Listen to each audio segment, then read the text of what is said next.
Maswali yanayoulizwa sana kwenye usaili wa JWTZ. Karibu sana Jack Media. Hapa ndipo unapopata elimu ya kina kuhusu maombi ya kujiunga na JWTZ. Leo tunazungumzia maswali yanayoulizwa sana kwenye usaili wa JWTZ. Hii ni somo muhimu sana. Hili ni somo muhimu mno. Usiache kutazama video mpaka mwisho. Kama utabahatika kuitwa kwenye usaili wa JWTZ, unapaswa kuelewa kuwa hiyo ni hatua ya mchujo wa mwisho. Pale utaulizwa maswali mbalimbali ambayo lengo lake ni kukupima uelewa wako kuhusu jeshi, kukupima nidhamu yako na kupima uzalendo na sababu za kujiunga.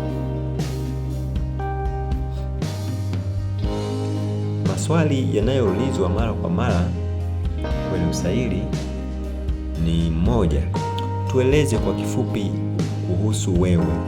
Na hapa sasa ni swali la kuangalia jinsi unavyojiamini, lakini unapaswa ujibu kwa utulivu. Taja jina, mahali ulipotoka, elimu yako na malengo yako ya baadaye. Swali la pili linaloulizwa mara kwa mara ni kwa nini unataka kujiunga na JWTZ? Hapa usiseme kutafuta ajira pekee, na onesha uzalendo wako, dhamira ya kulitumikia taifa na kuthamini nidhamu ya kijeshi.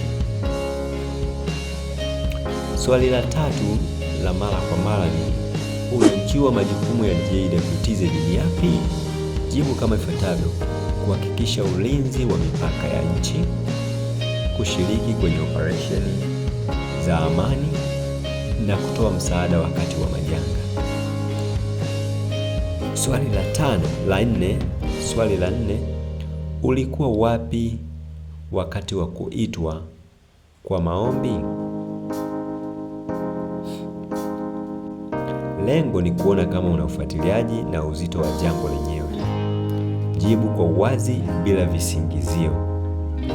Swali la tano, umejiandaa vipi kimwili na kiakili?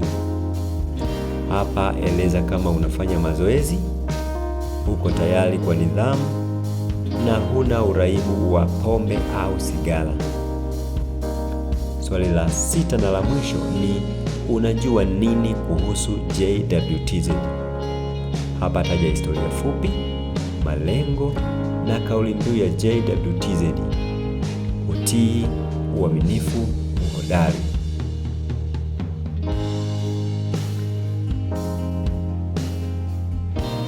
Vidokezo muhimu: jifunze kujieleza bila kigugumizi, vaa vizuri kwa heshima, kuwa na nidhamu hata kabla haujaingia kwenye chumba cha usaili, na sikiliza swali vizuri kabla ya kujibu.